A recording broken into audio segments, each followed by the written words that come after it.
We're now installing the bottom strap, which reinforces the bottom section of the wall against any possible shearing.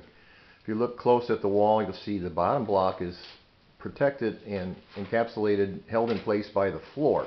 It can't move, but the next block up, if pressure is left unchecked, can slide in, causing a shear and ultimately wall failure.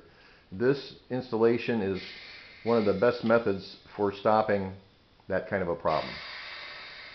The carbon plate will be epoxied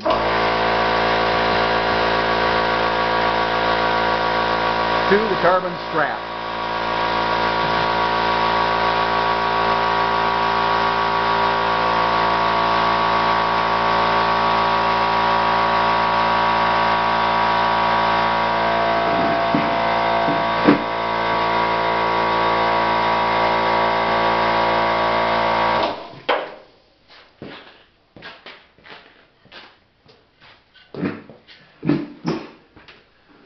Once the carbon is cured, these two will be connected together forever.